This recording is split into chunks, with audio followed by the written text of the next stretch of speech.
know we're shit. Yeah. Thanks for watching the Daily Drift. Alright guys, welcome back. So, yeah, as you can tell, it's a different day. I mean, it happens, you know, sometimes we don't get everything done like we need it. But we got up nice, bright, and early, and we're going to get an early start on this. The paint dried really well. I think the whole thing came out looking really, really good. It's a little bit shiny, but I think Austin will like it. We'll see what he thinks when he sees it. I'm pretty sure he'll be happy. So what we're going to do is I'm going to peel all this tape off. As I peel all the tape off, then we'll start getting ready to put in the crank and take our measurements. So the next thing that we're going to need is the Plastigauge, and I'll explain that when we do it. But it's a pretty simple process. It's not too complicated. The Plastigauge, what's important about this is it's going to tell us our clearances. So this little piece here is going to tell us basically how much oil is going to be able to run in between our bearings. So it's very, very important. This is going to tell us if the crank is either too tight, if it's too loose, or if it's just right. Kind of like, you know, what is that, Goldilocks and the Three Bears? It's kind of like that, which is ironic because this is from 1 to 3 thousandths. So the green one's the one that you want for the Miata. And I'll get into that when we do it. So let's get this masking tape off and get ready to put the crankshaft in.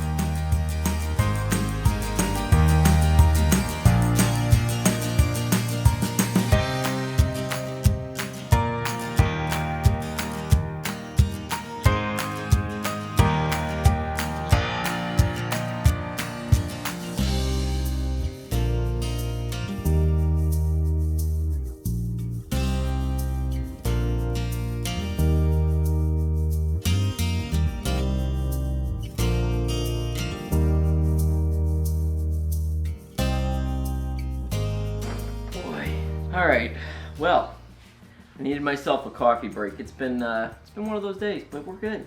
Alright guys, so where we're at now, we've got all the masking tape off, and it's time to get to cleaning.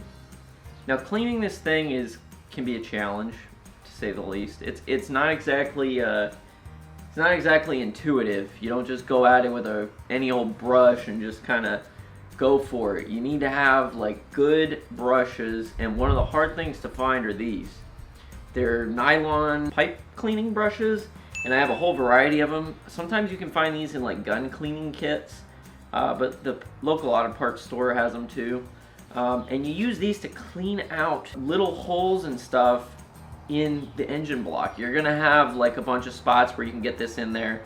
Some people will chase the threads on all the bolt holes, which is perfectly fine. Me personally, I just use this with some brake cleaner, shove it in that hole and work it until it comes out clean. And I do that with every single thread on every single spot that a bolt's gonna go into, because the last thing you want is your threads being pulled out.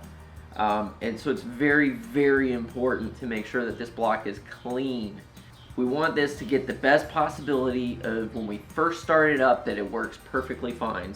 And I've actually got a little trick for you guys, because what some people might do is they might try to use paper towels, or they might use shop towels, which shop towels are okay.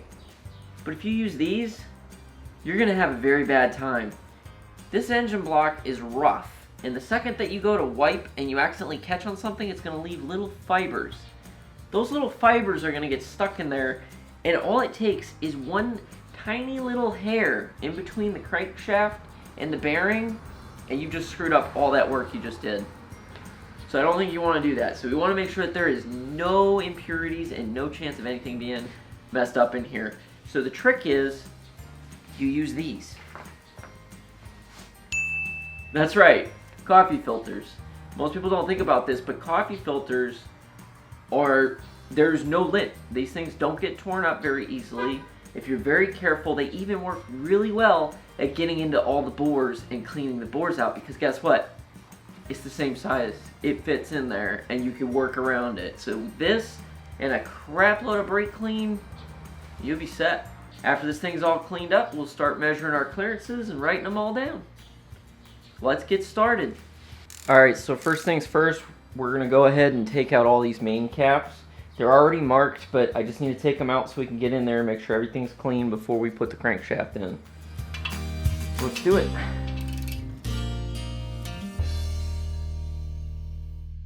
Okay, so now you can see we got the caps off. And you can see there's still oil and stuff from when they machined everything. So what we're going to do is we're just going to go in here, we're going to spray everything out with some brake cleaner, and we're going to go in here with some brushes. Oh my goodness. Holy shit, hang on. That's not good. What the hell? Oh no. Okay guys, so don't freak out like I did when I saw this. This looks way worse than it is, but it's supposed to be there, so don't worry. This is normal. It's on the back number 4 cylinder. So I saw that and I was like, oh god, no. But don't worry, it's fine. Okay guys, so now I'm going to go ahead and we're going to go and start cleaning all this stuff out. It's not going to be too bad, but we're just going to be careful here. Clean everything up real good with some brake clean and some brushes. So let's get to it. One thing I want to mention that's very important. When I go through to brush these, I'm not using the brass. I'm going to use the plastic, the nylon white ones through there, because that's going to protect that, and I'm not going to risk hitting the bearing surface because we don't want to mess that up. That would be very bad. So we should be good to go.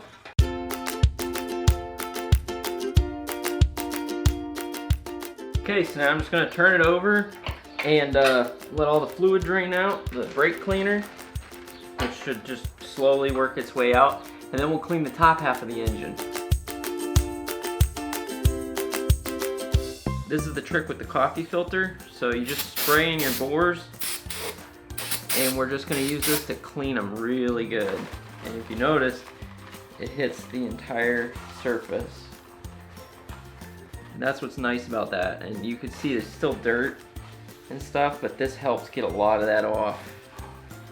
And we'll do this again before we actually put the piston rings in and stuff.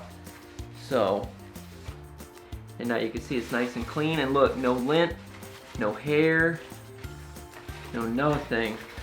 So guys, I know it's kind of hard to see, but if you see that little hair right there, that's what we want to avoid. We don't want any little strands of anything. So we're gonna get these perfectly clean, and then we'll get the bearings put on. Okay guys, so now we're at the point where we got to put the engine bearings on. I got ACL bearings. They're pretty decent from what I've read and from what I've heard. I've never personally used them, but we're gonna put them to the test. I think they're gonna be fine, but yeah, so I'll make sure, you know, just like all the other parts, they're all gonna be in the description, so don't worry. You'll have plenty of access to that if you're actually looking at doing this yourself. Now we're at the point where we gotta put our bearings in. You gotta put your bearings in dry. So you gotta make sure the surface, there's nothing on that surface that could be, you know, dirt, anything like that. You need to be perfectly clean. We're gonna put the bearings on there and match each bearing to each main cap and make sure that they're 100% accurate. The other thing is we want to inspect these bearings, because sometimes you get them and they're nicked or damaged. If any of these things are messed up, we're gonna have to send them back. So I'm gonna go check them, make sure they're good, and then we'll put them on the block and we'll go on to the next step. Okay guys, this is where the organization comes into play. We've got each of our main caps lined up here, and we've got all the bearings. I've already inspected them, and this little mark here, I can't feel it, and what that is, that's from the packaging from being in there. But it should still be okay to use because it doesn't look like it's deep. It looks like it just rubbed off part of that coating. So if you're really paranoid, you could probably return this. Otherwise, you know, I think it'll be fine. Okay, so this here is the other side. You'll see that it doesn't have a drain hole in it. So because it doesn't have a drain hole, it means that this is going to be the one that goes on the top. So we want to make sure that we keep them different so that we know which one goes to what. So now we're going to start from the back and work our way to the front. We're going to first go put all the lowers in, and then we'll do the uppers. That way they're matched. Okay, so what we want to do here, we got this piece here. You can see the little drain hole. And that drain hole we need to line up with this drain hole. So what we're going to do is we're going to pop it in there, line it up as best that we can. And there's a little tab right here that you can see where the tab goes, and we want to make sure that it lines up with that tab, and it should pop into place, and that should keep it right where we want it, nice and level. It's a locator. We can see right through the bearing. Bearing looks good, and then we'll do the next one. And then you just repeat this process for the next 5 bearings.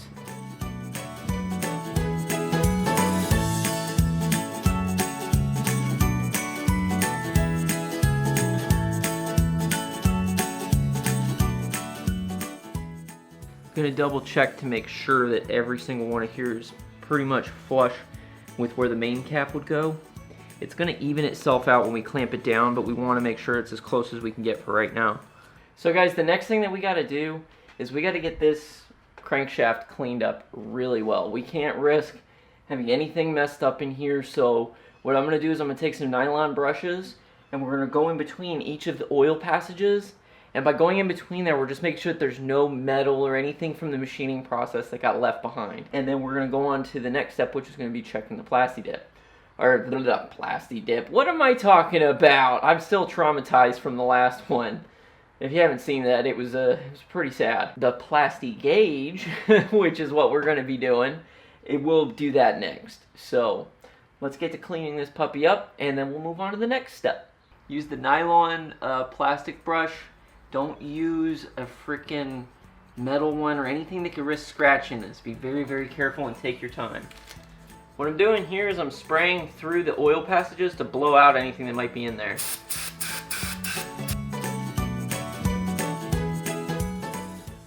And now I'm just going to run the brush through very carefully.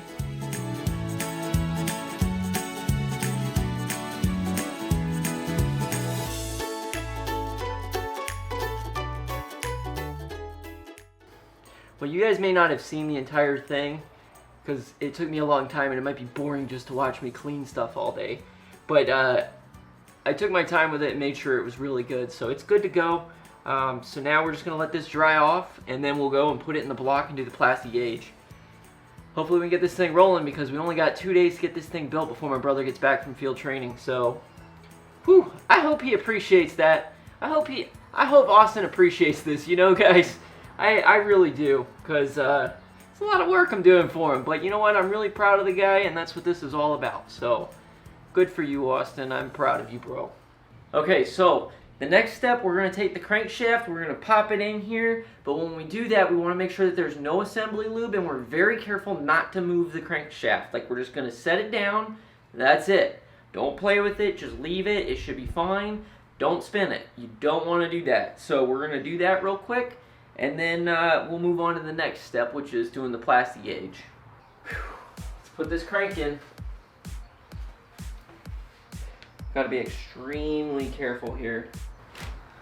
And what I'm doing is I'm lining up all the main journals with the main journals on the crank.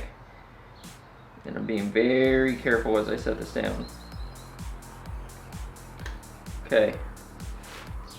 You know what? I made a boo-boo. I forgot the thrust washers. So guys, don't forget, like I did, thrust washers go on the number 4 cylinder. Okay, thrust washers.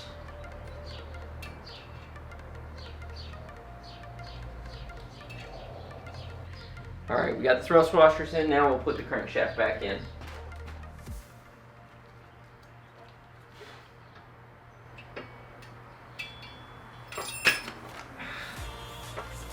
Used to the old small block Chevys where it's attached to it, but this one is just no sir. Not happy. How many times will I drop it, I wonder? Okay, here we go, nice and easy.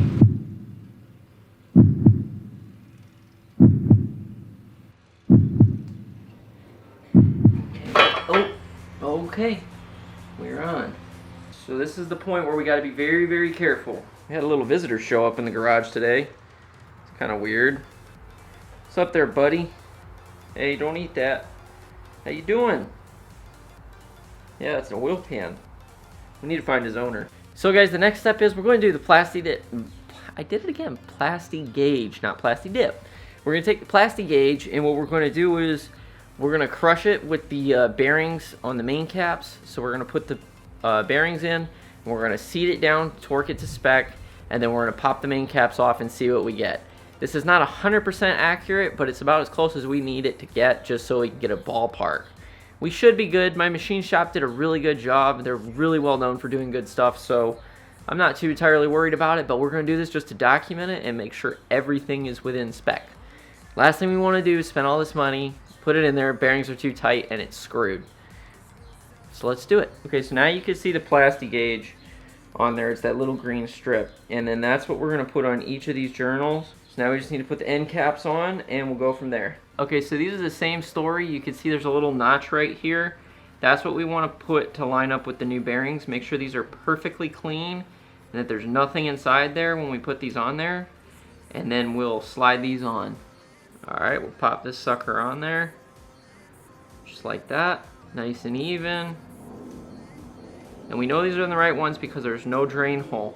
So that's exactly what we want. So now we're going to take this and we're going to pop this on top of the proper one. Now when you're looking, so as you're looking at this, they've been marked by a number. I did that when I first did it, but also an arrow. So it's pointing towards the front of the block. So we want to make sure that arrow is going the right direction, that arrow right there. So now we'll carefully put it into place on top of the Plastigauge. And again, make sure there's no lubricant here. It needs to go on dry. Might take a little bit of wiggling and a little bit of finagling to get this on here right, but you may have to use a hammer, and if you do, use what's called a dead blow hammer. Dead blow hammers have sand in them. Hear that? That's what we're looking for. So we're just gonna lightly tap this into place. Okay, now we're in place. So now we got this one. I'm gonna lay all the other ones in and then we'll go into the torque sequence. I'm just gonna do this finger tight right now. Okay, so now what we need to do is torque these suckers down in sequence. Okay, so the front of the block is going this way, right? So that's what we need to do when we're torquing. We're gonna start here. So we're gonna go 1, 2, 3, 4, 5, 6, 7, 8, 9, 10. And then that's the torque sequence. We're gonna do it in stages. So we're gonna start low. I'm gonna start just getting it to 10 foot-pounds, and then we'll go on to the next stage. There's 1.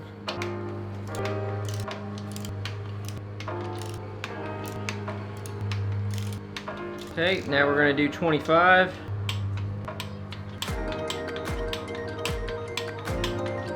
Now we can go between 40 and 43 according to the book, but we're just gonna go to 40 for right now, just for checking, see where we're at.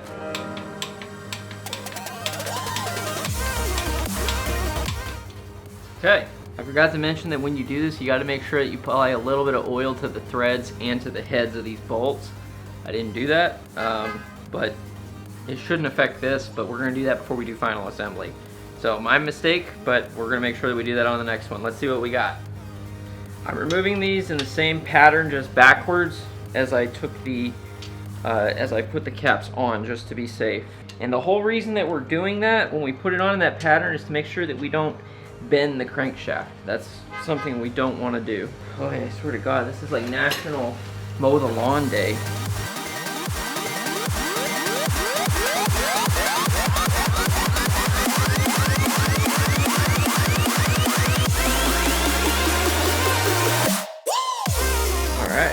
Now that's what you're gonna have, that nice little green strip. You'll see it's slightly different on each one, and this is gonna tell us our clearance. So we're gonna go measure each of these and see what we get. So it should be pretty interesting. So now what we're gonna do is we're gonna look at this and we're gonna see what kind of reading. You can see in there, each of these represents what kind of size gap that we have. So we're gonna put this next to this and see which one lines up the best. So you can see there, it's bigger than the 3/1000ths, but smaller than the 2, so that means we're somewhere between 2 and 3. So we'll just have to check that, and that's on the first one, and we'll do the rest. So just make sure when you do this that you go against the widest point. That's what we're looking at. So you can see this one is bigger than 2, but smaller than 1.5, and that's ideal. Over here I see this looks like it has a little bit more spread on it, which means it's probably, yeah, okay, so this one's about 1.5. So this one's a little bit tighter, so, but we're still okay. And then this one, widest point we're looking at, it's about 2/2000. And then on the last one we're looking at slightly bigger than 2 but smaller than 15, so we should be okay. Okay, so guys, as you can see here, there's that little mark there, which is where the Plastigauge was. This is the one that had that really tight gap. Well, it turns out it's actually fine when I measure it from this one, because it's slightly bigger than 2 but smaller than 15. So this is actually okay. I'm not too concerned. So all the bearings seem to check out. Now to remove the Plastigauge, it's real simple. You just rub it off. You just don't want to scratch your crank.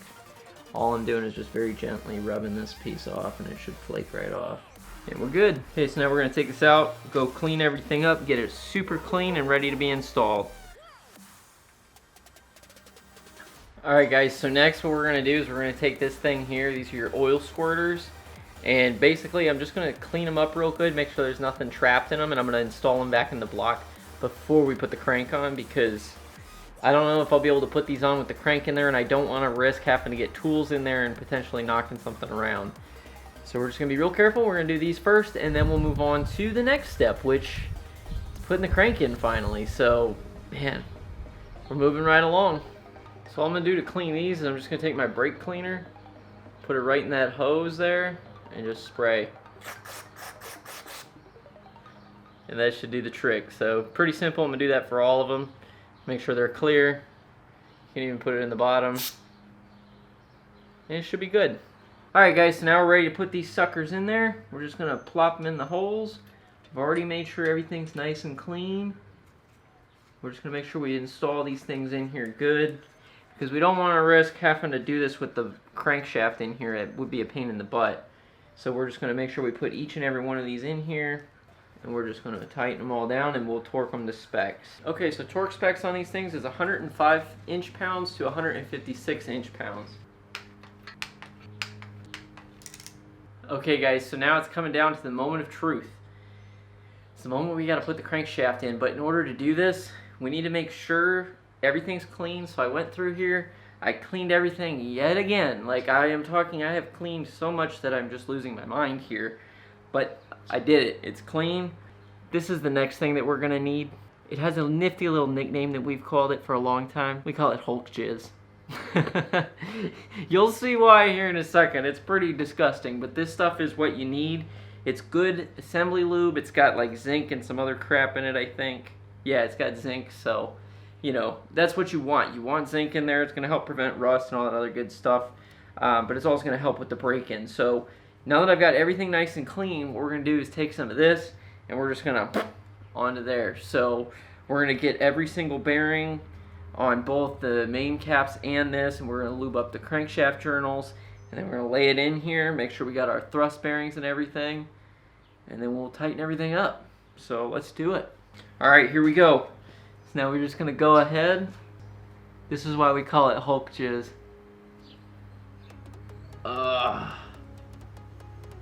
Look at all that. Oh my goodness.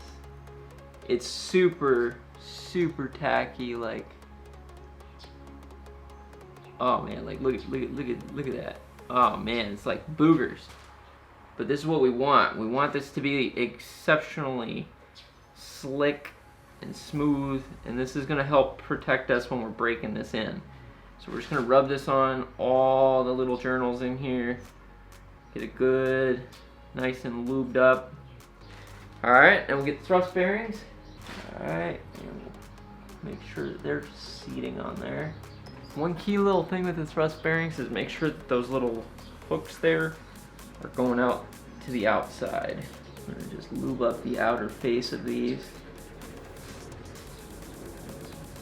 Oh yeah, look at that. Perfect. Now we just got to get the crankshaft and plop it in here.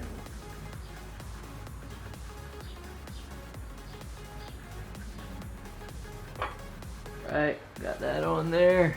And now what I'm going to do, just to make sure everything's good, I'm going to put a little bit of assembly lube on the journals. So we're just going to squirt a little bit, just boom, just enough to lightly coat this. There we go. Alright, cool. So we're going to put on the main caps.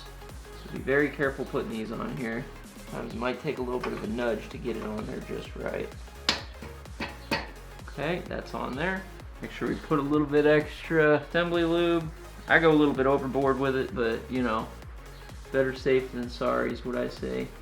Again, make sure that these are facing the right direction. We'll pop this sucker on there. And the last one. Now we just need to get the bolts, and we'll be ready. So for the next step, what you want to do is take the head bolt, and you're going to dip it in some oil for in the threads. So you're going to coat the threads in oil, and then you're also going to coat the underside of the head in oil before you torque them down. So if you tilt it like this, it's going to naturally let the oil get onto the head. as you can see there. So we're good. We're just gonna run that down and just hand tight it. And we're gonna do that for each and every one. We're just gonna go hand tight and then we'll move on to the next.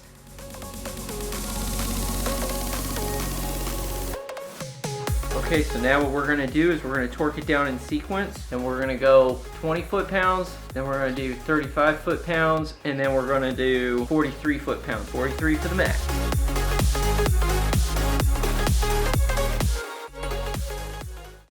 So guys, the next thing you wanna do when you're looking at this is, now that we got these all bolted down here, is we want to turn the crank slowly by hand and see if there's any binding or if there's anything that just doesn't feel right. So we're just going to turn it a couple times, see if we feel anything dragging.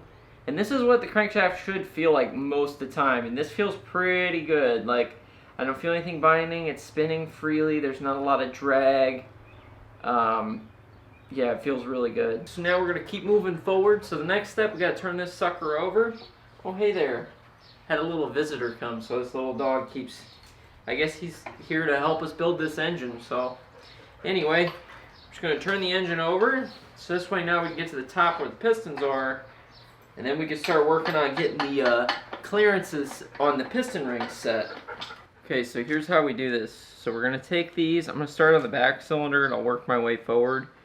And what I'm going to do is I'm going to set this ring in here very carefully. Very carefully set it in there. And now what we need to do is to flush it up. We're going to take the piston head to push it in. So you take your piston head just like this, very carefully, and you use that to center it so that way it's nice and flush. That should be good right there. And then now we'll take a measurement with a feeler gauge. Okay, so now you can see the little groove that we're trying to cut in here. You see that little spot right there? That's what we're measuring, is in between there. That's our ring gap.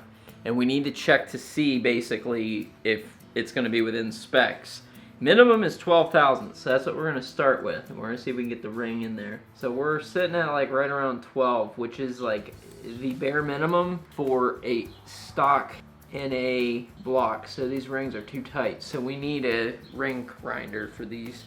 Alright guys, so now we're at the point where we got to do the piston rings, and we checked our gap, and the gap was not exactly what we wanted. There's a calculation that we got to figure out based on the book that they give you. Inside every ring, it's going to have a label here, and it's going to tell you basically, hey, you know, what's your application? So for this application, we need to know our bore size. And our bore size is, well, it's right here, 3.090, because we have 20 over pistons. And this is in inches, not millimeters. So then we're going to multiply that by the application. So according to this, we're going for a blown turbo engine. See, and according to this, it would be 0.0050. Now, if we're going for a turbo race only, it would be a much bigger gap. That comes out to about 20 thousandths. So somewhere between 16 and 20 thousandths would be good for the top ring. We're gonna go with 18. It's right in the middle.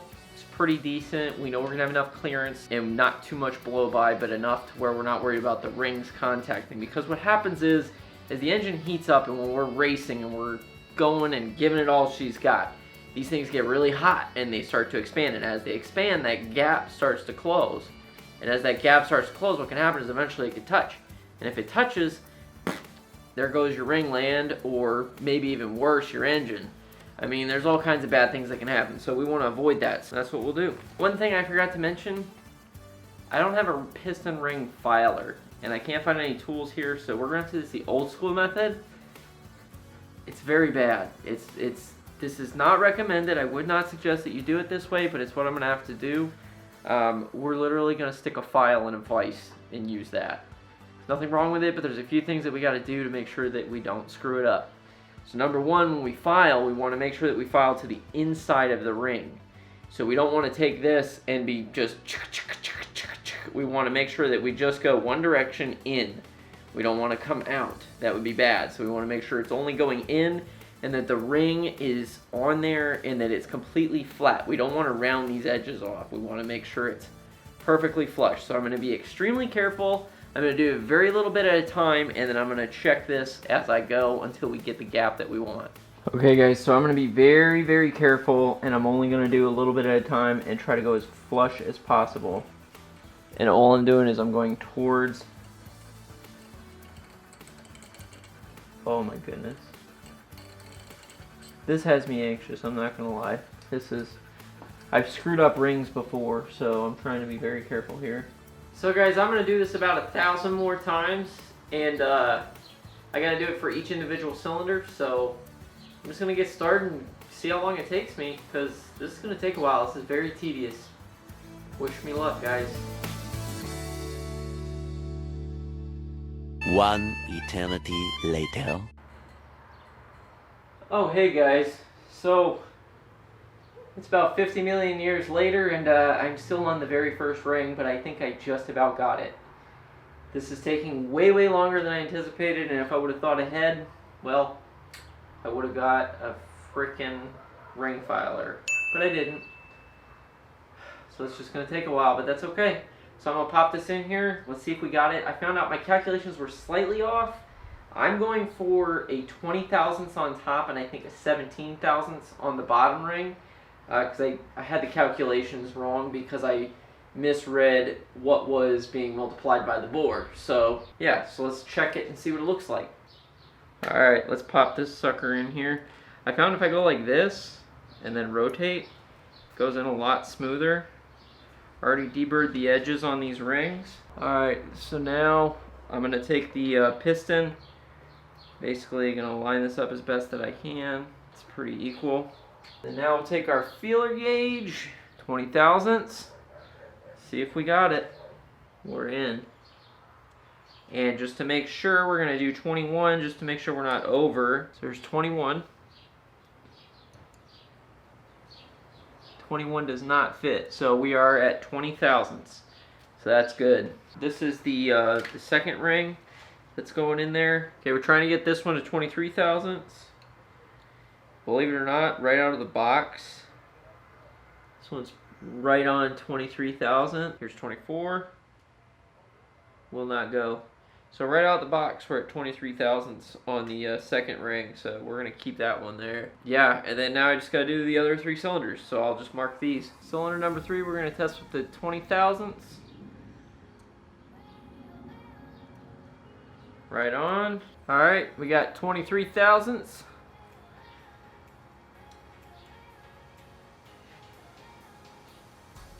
And we're on there. Cylinder number 2, 20 thousandths.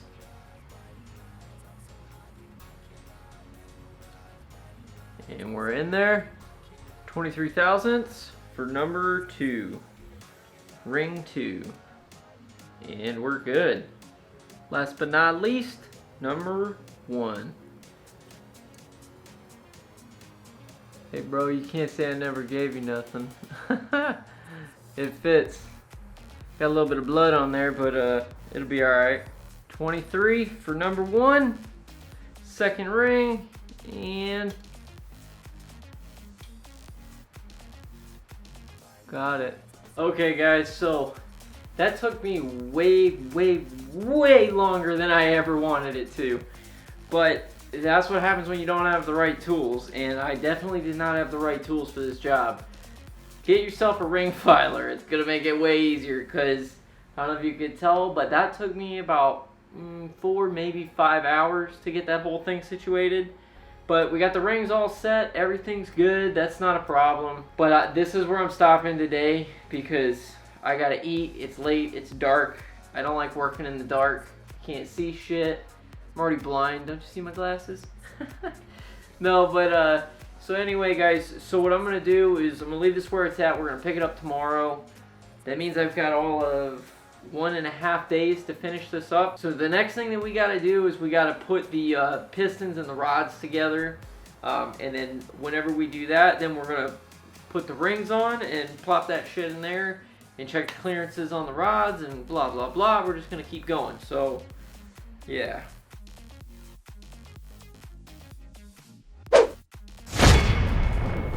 We're just going to very carefully drop this in here using a dead blow hammer, and we're just lightly tap it into place, okay? Oh. And we're in.